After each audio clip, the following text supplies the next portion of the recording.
your mama was pregnant with you, and we lived in an upstairs part of that where we lived, right after. Well, you were not born yet, and furniture went out, and it was a half basement, I guess, because at eye level there was a entrance to that half buried basement. So James was standing outside and the neighbor was outside. We had to light the floor furniture. You had to go in there underneath that house, apartment where we lived, to light the furniture. So you lay it on your stomach and crawl through that window and down and into the basement. And I didn't realize it, but there was a service station up there that had a pet monkey.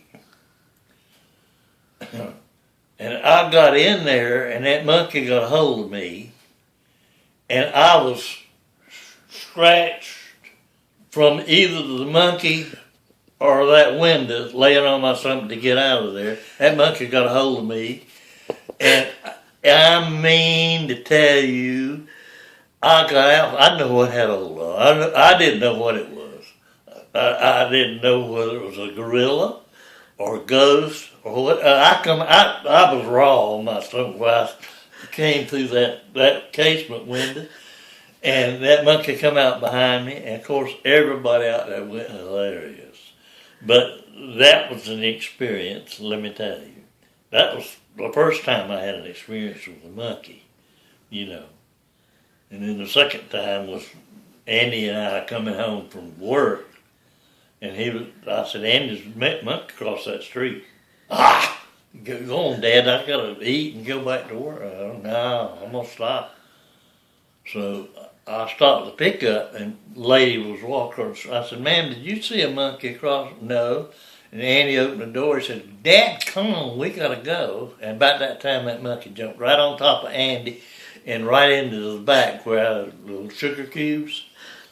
Lord have mercy.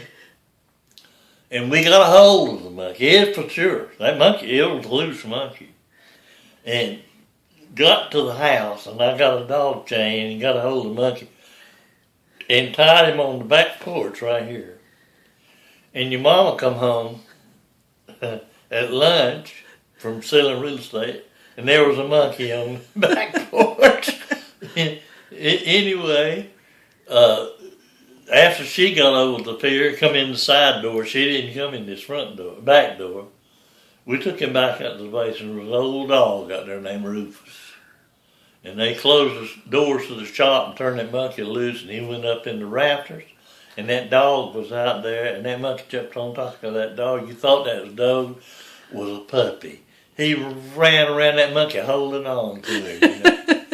And Jane went back to work and found out there was a lady in that neighborhood where Bob Johnson and them lived over there that had a pet monkey. And that monkey learned to knock the boards off to get out. And that's what he did. And she come and got the monkey. Come out there where we were and got the monkey. Tell that story. What? About the leak in the house in Ken and Lib's house. Oh, yeah. Well, in the old house. Yeah. Where Sandy and the two boys and Lib and Ken lived, had kind of like a basement. It wasn't really a basement, but it had a leak. And of course, Ken ain't gonna call no plumber. You know, he did tight. And so he was gonna call under a flashlight and fix the leak.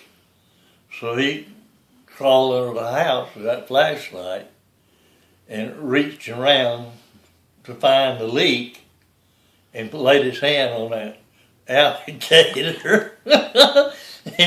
and Kim,